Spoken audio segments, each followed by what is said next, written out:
But one thing I did want to touch on about what you were saying was about going out and getting yourself out there. Yeah.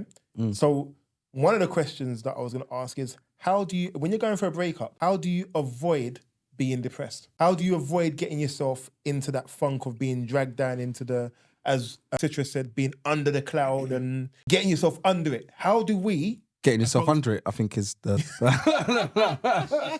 But how do we as, I suppose it's easier talking about it, how do we as men not get ourselves depressed? Because, you know, the mindset would be men are meant to be these strong beings and we battle off everything, we fight off everything.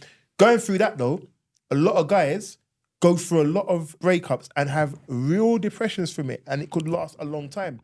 How do you not allow yourself to wallow in what you're going through? I think the key is that I think there has to be a period of wallow. Now, that period doesn't have to be elongated to like a month. For everyone deals with things different. You have to acknowledge, remember, it's a breakup. So at one point, until the person said it's done, you were happy in that relationship. So you have to understand that you've lost something. When you acknowledge that you've lost something, then you start to move on. You have to have that point of, I can't think of a better word, but you say wallow. You have to have that. You have that. It could be 5 minutes. It could be 10 days. It could be 10 months. You have to have that point. Once you have that point, you start to rise up, so to speak, and then you move on.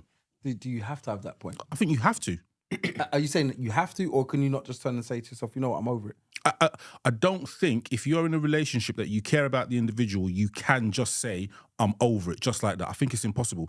If you are able to say that, you didn't care for that person enough. I kind of go. But what if, like, so, right, I'll speak for the females that aren't in the room.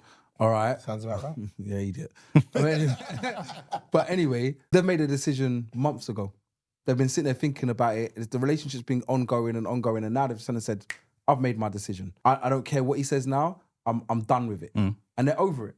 So they turn and say they've done with it, they're over it. So they made the decision probably about 3-4 months before they've even told you. Yeah. Are they now allowed to just turn and say there's no wallowing period? They're just, I'm getting on with it.